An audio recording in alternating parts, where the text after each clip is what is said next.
Selamat datang di pembahasan mendalam kita kali ini. Coba deh bayangin sejenak. Anda, gitu ya, dikasih sebuah buku isinya kode curang atau cheat code buat sukses. Dan buku ini bukan ditulis sama motivator teori, tapi oleh Brian Wong, seseorang yang bikin perusahaannya pas masih remaja dan berhasil dapat pendanaan gede. Nah, sumber yang Anda berikan ini persis seperti itu. Buku The Cheat Code. Isinya penuh kiat praktis yang kadang agak nggak biasa. Misi kita hari ini, kita bakal bedah satu kiat spesifik yang paling bikin saya penasaran. Kiat nomor 8, berpikir cepat atau think on your feet. Kita mau gali lebih dalam, kenapa kemampuan ini tuh bukan cuma soal jago pidato, tapi bisa jadi senjata rahasia Anda. Iya, dan yang menariknya dari awal adalah gimana penulis ini ngambil sebuah konsep yang jadi mimpi buruk buat banyak orang, yaitu bicara di depan umum. Terus konsep itu dibalik jadi sebuah keuntungan strategis. Jadi pertanyaannya bukan lagi gimana cara saya ngatasin rasa takut, tapi lebih ke gimana rasa takut orang lain bisa jadi panggung buat saya bersinar. Nah, pola pikir ini bisa mengubah cara kita komunikasi. Dimanapun ya, entah di ruang rapat, wawancara, atau bahkan pas ngobrol biasa. Betul sekali. Oke. Mari kita langsung masuk ke bagian pertama. Penulisnya, si Brian Wong ini, dia justru ngaku kalau dia tuh nggak pernah punya cita-cita jadi pembicara bisnis yang hebat. Oh ya. Iya, kemampuan ini, katanya, didapat secara nggak sengaja. Jadi dulu di sekolah, dia ikut kelas seni pidato, dan dari situlah semuanya mulai. Awalnya, dia pikir, ini cuma keahlian sepele yang nggak akan banyak gunanya. Menarik kan? Seringkali kita nggak sadar, kemampuan super kita datang dari tempat yang nggak terduga. Betul sekali. Dan ini langsung nyambung ke sebuah semacam kiat bonus yang disinggung di sumber Anda. Kuasai sesuatu yang ditakuti oleh kebanyakan orang. Nah, itu dia. Penulisnya ini nggak asal ngomong. Ada datanya. Rasa takut bicara di depan umum atau glossofobia itu salah satu fobia paling umum di dunia. Kadang, katanya, bahkan melebihi rasa takut akan kematian. Wow. Jadi, secara statistik, kalau Anda ada di ruangan isi 10 orang, kemungkinan besar 7-8 orang itu nggak nyaman buat bicara di depan. Jadi, pas Anda bisa melakukannya dengan tenang dan percaya diri, Anda tuh nggak cuma nyampein info, Anda memancarkan otoritas. Ketenangan ya. Iya, ketenangan yang otomatis bikin orang lain respect. Anda udah menang sebelum perang dimulai ibaratnya. Bener juga. Anda langsung punya nilai lebih hanya karena Anda berani. Oke, jadi kalau kita udah tahu apa yang harus dikuasai, pertanyaannya kan gimana caranya? Biasanya kan kalau mau jago public speaking, solusinya ya ikut kursus formal, belajar postur, intonasi, teori yang kaku gitu. Tapi disinilah buku ini ngasih saran yang benar-benar di luar dugaan saya. Silakan, ini bagian favorit saya juga. Sarannya bukan ikut kelas pidato, tapi ikut kelas akting improvisasi atau komedi. Hahaha. Tunggu. Ini kan aneh banget. Biasanya kalau mau jago jualan, kita disuruh belajar produk, belajar teknik persuasi. Ini malah disuruh ngelawak. Kedengarannya kayak buang-buang waktu kan? Apa yang bikin ini lebih efektif dari training penjualan biasa? Pertanyaan bagus. Dan ini inti dari kode curang itu sendiri. Penulis nemuin ini bukan dari teori, tapi dari pola di dunia nyata. Dia sadar, setelah merekrut puluhan, mungkin ratusan orang, hampir semua tenaga penjual terbaiknya punya satu kesamaan aneh. Apa itu? Mereka punya latar belakang di dunia improvisasi. Oh, wow. Jadi, kenapa ini efektif? Gini, training penjualan tradisional itu ngajarin Anda sebuah skrip. Kalau klien bilang A, jawab B. Kalau keberatan C, katakan D. Masalahnya, percakapan sama manusia itu nggak pernah bisa diprediksi. Selalu ada variabel X, Y, dan Z. Betul, saya pernah ngalamin itu. Udah hafal semua slide, begitu ada satu pertanyaan nggak terduga dari klien, langsung ambiar semua. Nah itu dia. Rasanya kayak kereta keluar dari rel. Persis. Nah, improvisasi itu latihan untuk tetap di atas rel, bahkan waktu relnya dibangun sambil kita jalan. Improvisasi itu melatih 3 otot mental yang krusial. Pertama, mendengarkan secara aktif. Di panggung komedi, Anda nggak bisa mikirin lelucon Anda berikutnya. Anda harus 100% hadir. Harus fokus sama lawan mainnya. Betul. Kedua, kemampuan beradaptasi. Kalau lelucon Anda gagal total, penonton diam, Anda harus bisa putar otak dalam sepersekian detik. Ketiga, dan ini yang paling penting, prinsip yes and atau ya dan. Ya dan? Maksudnya? Apapun yang dikasih lawan main Anda terima. Ya, terus Anda bangun sesuatu di atasnya, dan. Prinsip ini maksa Anda buat kolaborasi, bukan konfrontasi. Wah, Jadi, panggung komedi itu sebenarnya simulasi ruang rapat bertekanan tinggi ya? Bisa dibilang begitu. Di panggung, kalau gagal, paling yang hilang tawa penonton. Di ruang rapat, kalau gagal, yang hilang bisa jadi kontrak jutaan dolar. Tapi, otot mental yang dilatih persis sama. Belajar nggak kaku sama skrip, tapi menari sama audiens. Menari bersama audiens, saya suka istilah itu. Sekarang saya paham kenapa dia nemuin pola itu. Mereka nggak sedang jualan, mereka lagi bangun koneksi secara real time. Tepat sekali.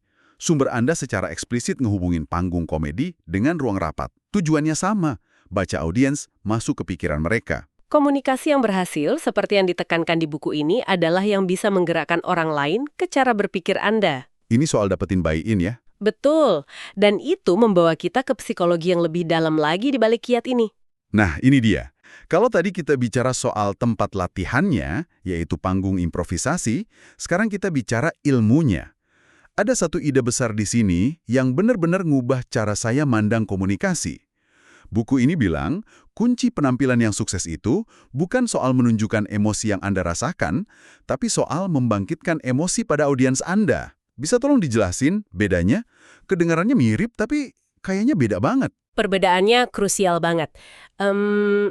Saya coba pakai analogi ya. Boleh. Menunjukkan emosi itu kayak sutradara film yang teriak ke penonton, "Oke, adegan ini sedih ya, kalian harus sedih." Hahaha, ya nggak bakal sedih, bakal kesel. Nah, itu dia. Penonton malah merasa terganggu. Sedangkan membangkitkan emosi itu saat sutradara bikin adegan yang kuat, dialog yang nyentuh, musik yang pas, sehingga penonton nangis dengan sendirinya tanpa perlu disuruh. Nah, di ruang rapat, kita mau jadi sutradara itu. Bukan cuma pembaca naskah yang teriak-teriak. Persis. Analogi yang luar biasa. Jadi kalau saya bilang, produk kami ini hebat banget, saya semangat banget. Itu saya lagi menunjukkan emosi.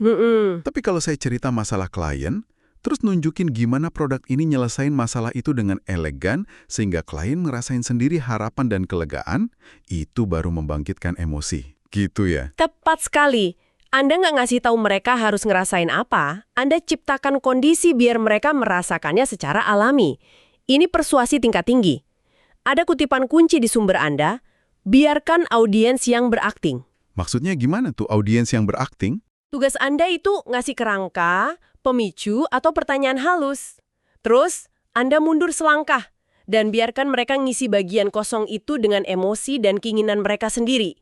Saat mereka yang berakting di dalam pikiran mereka jadi lebih yakin. Kenapa? Karena mereka merasa kesimpulan itu datang dari diri mereka sendiri, bukan dari Anda. Oh, ini yang akhirnya menghasilkan pujian tertinggi dalam penjualan, kayak yang disebut di buku itu. Yang mana? Produk Anda bagus sekali sampai bisa menjual dirinya sendiri. Padahal, bukan produknya yang jualan, tapi kita sebagai komunikator berhasil bikin audiens ngeyakinin diri mereka sendiri. Betul. Dan itu juga yang dimaksud buy-in tadi. Jadi buy-in itu bukan sekedar orang bilang iya, saya setuju ya. Jauh lebih dalam dari itu. Setuju itu bisa jadi cuma di permukaan. Buy-in itu terjadi waktu mereka ngerasa ide Anda adalah ide mereka juga. Oke. Mereka bukan cuma setuju, mereka ikut jadi duta dari ide itu. Mereka akan mempertahankannya seolah-olah lahir dari pikiran mereka. Itu level komitmen yang beda banget. Dan cuma bisa dicapai dengan membangkitkan emosi, bukan mendikte fakta. Oke. Ini semua masuk akal secara konsep. Menguasai ketakutan, latihan lewat improvisasi, fokus membangkitkan emosi. Tapi sekarang, mari kita bikin ini jadi praktis. Apa artinya semua ini buat Anda pendengar kami? Nggak semua orang kan bisa atau mau langsung daftar kelas komedi besok. Jadi gimana? Kita bisa mulai nerapin prinsip ini di kehidupan sehari-hari? Langkah pertamanya itu pergeseran pola pikir yang fundamental. Dari komunikasi yang berpusat pada diri sendiri, jadi komunikasi yang berpusat pada orang lain. Coba deh jujur sama diri sendiri. Waktu Anda ngobrol, seberapa sering pikiran Anda sibuk mikirin, "Oke, abis ini gue mau ngomong apa?" Sering banget. Dibandingkan dengan benar-benar mencoba memahami, apa sih yang lagi dirasain atau dipikirin sama lawan bicara gue sekarang? Itu pertanyaan yang menohok sih. Seringnya, kita lebih sibuk nyiapin kalimat kita selanjutnya daripada benar-benar dengerin. Kita nunggu giliran bicara, bukan nyimak untuk memahami. Betul. Jadi ini tantangan praktis buat Anda minggu ini. Pilih satu percakapan penting. Bisa rapat tim, telepon klien, atau bahkan ngobrol sama pasangan. Selama 5 menit pertama, larang diri Anda mikirin apa yang mau Anda katakan selanjutnya. Fokus 100% energi Anda buat ngamatin dan dengerin. Mengamati apa tuh? Bahasa tubuhnya, nada suaranya, kata-kata yang dia pilih, matanya berbinar nggak pas bahas topik tertentu, bahunya sedikit turun nggak pas Anda nyebut sebuah nama. Coba sesuaikan satu kalimat Anda berikutnya berdasarkan pengamatan itu, bukan skrip di kepala Anda. Itu latihan yang konkret banget. Jadi intinya jadi detektif emosi dalam percakapan. Sumber ini juga nyebutin beberapa keterampilan teknis lain ya yang bisa dilatih. Kayak kapan harus jeda, siapa yang harus ditatap di dalam grup, gimana pakai kontak mata, dan yang paling saya suka, kapan harus diam. Kadang keheningan itu alat persuasi paling kuat ya. Sangat kuat. Keheningan itu menciptakan ruang. Ruang untuk apa? Ruang bagi lawan bicara untuk mikir, ngerasain, dan memproses apa yang baru Anda bilang. Orang yang percaya diri itu nggak takut sama hening. Mereka menggunakannya secara strategis. Penerapannya luas banget. Coba pikirin wawancara kerja. Anda di sana bukan cuma buat jawab pertanyaan. Oh iya juga. Anda di sana untuk ngebaca apa yang sebenarnya dicari pewawancara di balik pertanyaan-pertanyaan mereka. Dan membangkitkan rasa percaya bahwa Andalah jawaban dari pencarian itu. Atau dalam rapat tim. Bukan cuma presentasi ide, tapi coba pahami kekhawatiran tiap anggota tim. Dan selaraskan pesan Anda biar mereka merasa didengar. Dan akhirnya dukung ide Anda. Jadi, kemampuan berpikir cepat ini pada dasarnya adalah kemampuan berempati dengan cepat. Iya, dan menyesuaikan komunikasi kita secara real time. Agar orang lain bergerak ke arah cara berpikir kita, tanpa merasa dipaksa. Anda merangkumnya dengan sempurna. Ini bukan soal manipulasi. Ini soal penyelarasan. Menjadi komunikator yang adaptif, luwes, dan yang terpenting, berempati. Jadi, sebagai rangkuman dari pembahasan kita, kiat nomor 8 dari The Cheat Code ini ngajarin kalau berpikir cepat itu keterampilan yang bisa dipelajari, bukan bakat bawaan. Sumber Anda nunjukin akarnya bisa dari tempat tak terduga, kayak kelas pidato, terus diasah di tempat latihan yang efektif banget, panggung improvisasi. Dan tujuan akhirnya bukan buat jadi pembicara paling lancar, tapi jadi komunikator yang paling beresonansi. Yang mampu menguasai seni persuasi dengan membangkitkan emosi, bukan sekedar menyajikan fakta. Betul, seluruh pembahasan kita kan fokusnya bagaimana prinsip-prinsip ini bikin Anda jadi komunikator yang lebih baik terhadap orang lain. Tapi sebelum kita tutup, kami ingin ninggalin Anda dengan satu pertanyaan untuk direnungkan. Silahkan. Buku ini ngajarin prinsip improvisasi seperti ya dan, menerima apa yang diberikan, dan membangun sesuatu di atasnya sebagai alat untuk berkomunikasi dengan orang lain. Bagaimana jika Anda mulai menerapkan prinsip yang sama, tidak hanya kepada orang lain, tapi juga pada diri Anda sendiri, saat menghadapi tantangan, kegagalan, atau perubahan tak terduga dalam hidup Anda? Bagaimana jika berpikir cepat itu bukan hanya tentang presentasi, tapi juga menjadi cara untuk menari dengan indah di tengah alur hidup yang tidak bisa diprediksi?